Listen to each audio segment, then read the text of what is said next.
Hello and welcome to the Best Books of the Year award thing. Hi, I'm Shazza, this is Hooked on Books. How you doing? I thought I would go through and I would award different awards for certain books that I read in 2018. So let's crack on. First up, best cover. Cheese! Okay, I love this cover. So this is a book that I read in 2018 and I definitely think it's probably my favourite cover of the year. This is translated from the Dutch, I believe, and the story itself was something that intrigued me. The reason why I picked it up was predominantly, number one, the cover, and then second to that, the story sounded kind of silly and entertaining, so it definitely was a book that I needed in my life, and then I did read it in 2018 and I did very much enjoy it. This is about an individual who decides to start a business selling cheese. He has no clue about running a business. He's more preoccupied with buying a special desk and having fancy stationery, and he just doesn't have a clue what he's doing. He doesn't even like cheese. It's a little bit of a tragic comedy, but cover, fucking love it. The best writing style of the year for me, Die My Love. So this is another translated one, so this is translated from the Argentinian, and this was longlisted, might have been shortlisted, can't quite remember, for the Man Booker International Prize, and I really love this book. It's a book that looks at motherhood, it looks at female madness, but it's just beautifully written, it's so stunning, so thoughtful, so poetic, and to die for. For the best concept in a book in 2018, I have awarded it to a non-fiction book, which is The Book of Human Emotions. I loved this book. It was like a combination of two things I love, which is popular psychology and language. So this is kind of looking at like the cultural history of words in relation to emotions. So how this is done, it goes through different words that are emotions, and then it goes through kind of the cultural history, where it came from. There's certain words on here that you've probably never heard of, so it gives an example in the back. Heebie-jeebies, feeling a bit miffed. Words like love, curious, so words that we're familiar with, and then on here there's things like basorexia, the urge to kiss someone. So it has quite a range of words that you've probably never heard of, along with words that you're very familiar with, and it kind of gives you a little bit of a cultural history. I find it interesting to think about how we even came up with terms to describe emotions. How did we understand that another person was feeling what you were feeling? Words that kind of get lost in translation, how in different cultures across the world and different languages they may have different words to describe emotions. They may have words that we don't have in English, and it was just like, it just made me think a lot, and I found it really fascinating, and I love how it was done, and yeah, it's a fantastic book. Best setting goes to A General Theory of Oblivion.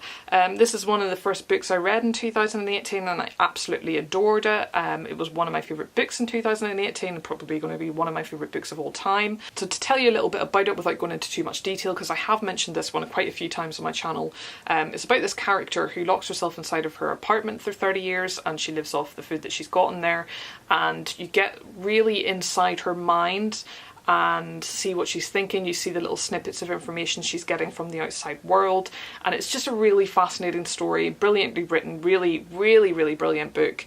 And the reason I chose this and based on setting is because I think it's fantastic when a book can be so compelling when it's in this one location. I love films and I love books that have the ability to keep you hooked on the story, even though it's not constantly changing setting, it's not constantly hitting you up the face with action. I love whenever it's like focused in on one location, and this is a book that did that really well for me.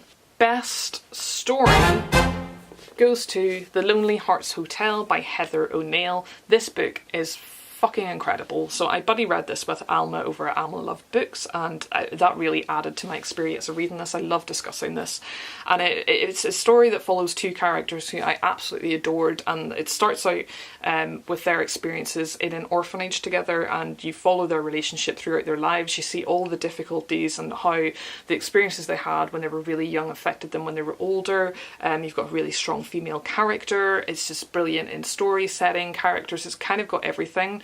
but I just felt really hooked on following the life of these two characters, and I loved that it spanned their whole life as well, and I found that worked really well. So I think that's part of the reason why I love this in terms of its story, is because you actually get to know these characters so well. So this could have won my characters of the year, but I think really because it spanned their whole life, I found the actual story so compelling, and it was a book that one of those books that just make you excited to read it, and one of those books you just want to keep reading it, one of the books you'd like sit down and you wanted to devour it.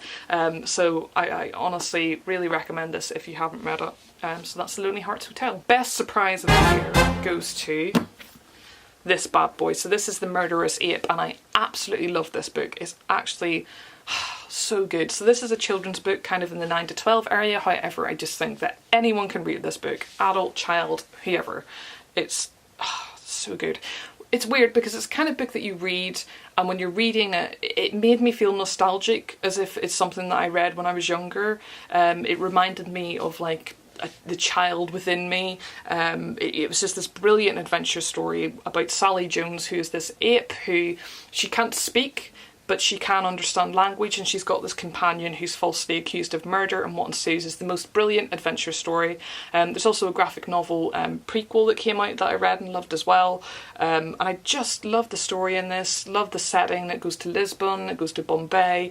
It's just terrifically written. It's translated as well, which we obviously know that I love, and this definitely surprised me because I don't really read children's books, and I don't often really feel that blown away by them, but this one, I just genuinely think that this is a really good book. I just got interrupted, so if this looks different, that's why. So the penultimate award is kind of the best buy of the year, therefore like the book that I'm most anticipating reading coming into 2019, and I'm going to go with this one. And first of all, look at that cover, so that's predominantly why I'm picking this one.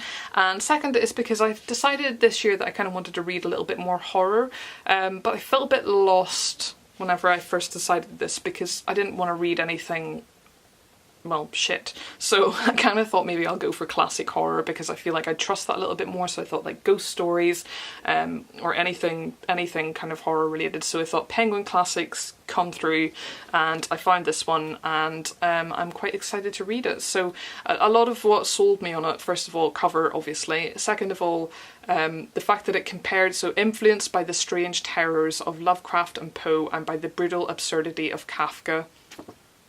Sold. Absolutely sold. So I'm excited about that one. So I think that's probably the best book that I bought this year. Okay, last up, my best book of the year. Okay, let's be honest, I definitely cannot choose just one book. That's like impossible. Any person that can do that is like utterly, I don't understand you. Best books of the year are definitely ones that I have just mentioned. So The Murderous Ape, Lonely Hearts Hotel, A General Theory of Oblivion, The Book of Human Emotions, Die My Love, and some that I haven't mentioned, My Absolute Darling, Convenience Store Woman, and English Animals. So I'm not going to go into too much detail about what all of those are about, but they are all brilliant books, and books that I absolutely adored, and I just wanted to kind of give them a little bit of a mention. Anyway, thank you for watching this video, and I shall see you again soon. Bye.